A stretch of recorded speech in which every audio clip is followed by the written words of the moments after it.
Hello and welcome to another update video about Bitcoin. So we start on the daily time frame. Just briefly, what I did do, I did add the two moving averages here in green and orange, which are basically which constitute the pi cycle top indicator. Not sure if you are aware of it, but it is an indicator that, well, technically based on past bull market cycle tops, let's say predicted the top of the bull market with a 3-day accuracy, several times. And whenever the shorter moving average crossed above the longer one, that was then the pi cycle top. So I just added these moving averages to the chart. I'm not saying this is going to happen again, it's going to work, whatever. It's just an interesting one, just something to watch, something else, And these are here on the charts, and obviously they are dynamic. But if we were just to extend them out in a very crude way, then you can see that at some point they should cross.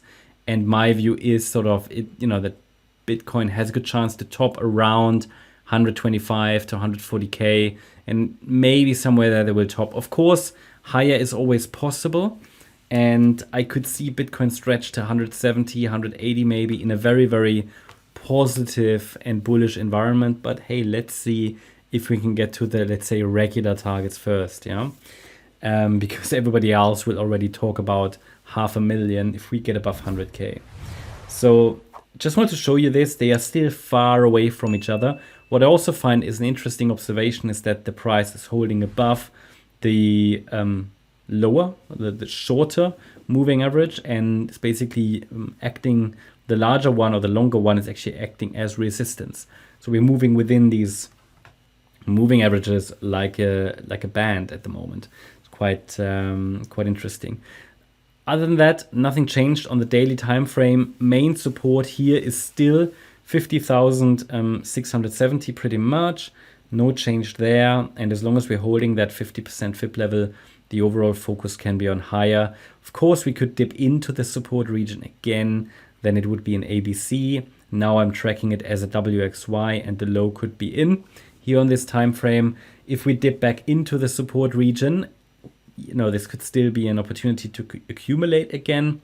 And the next breakout point is the red line here at 71,800.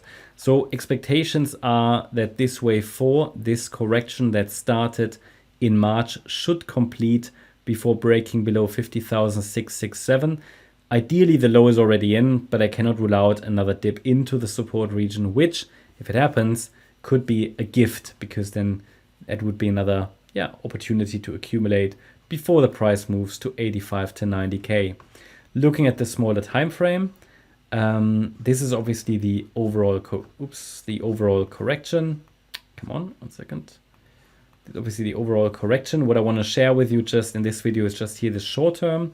So in the yellow count on this time frame, we are tracking the potential that the low is already in, that the wave 4 indeed bottomed on the 1st of May. Consequently, based on the yellow count, we are now on our way to 85 to 90K. But there are certain patterns that need to fulfill or be fulfilled to make this more likely or reliable. Conditions need to be fulfilled, and certain support levels need to be respected. It's actually quite simple. There are, and that's obviously here in the white count, still the scenario in which we could get another dip towards 55 to 58K possibly. But this would be a B wave top, and I would only really confirm this if we get a break below support levels. So without a break below support, I cannot say that a B wave has topped. And the B wave can top at any point. But I can't really confirm that without a break of support, because any pullbacks from that top here, from the 21st of May top, have been corrective. So 3 waves down. Then we've actually seen a possible 5-wave move up, even though I've relabeled that now into another AB. But still 3 waves down. And then also this could be an expanded flat pattern this correction that started on 25th of May. What's an expanded flat? So current idea would be that on this time frame, fourth wave, smaller degree, bottomed on the 23rd of May. This rally here could have been an A wave, basically the first wave of that fifth wave there. Then I added for you a support region that the price currently is respecting. More important than the micro support region is the red line. So as long as we're holding 66,300 roughly, it is reasonable to assume that the fifth wave to the upside towards 76K could have started. But an expanded flat is a corrective structure of this B wave, which is an ABC itself. The B wave did overshoot, and the C wave is a 5-wave move and ends below the A wave low. That's an expanded flat, and therefore the downside could be complete.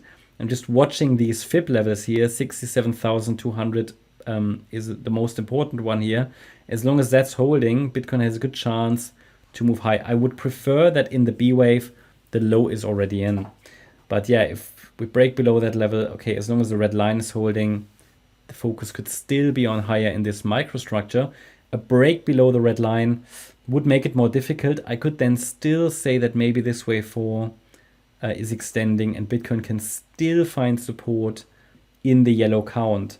But below 64,377, this becomes very, very, very, very speculative. Then it becomes more likely that the white count is actually playing out, in which the price would visit the lower support region again. So that means today and tomorrow, it's very important that we're watching the red line, and then also an upside breakout point at 70,600 pretty much. That's my update about Bitcoin. Hope you liked the update. If you did, please hit the like button, leave a comment, and subscribe. And if you really like the content, then please check out the channel membership. Also, make sure that you follow us on Instagram and Twitter for additional content. Thanks a lot for watching. Bye-bye.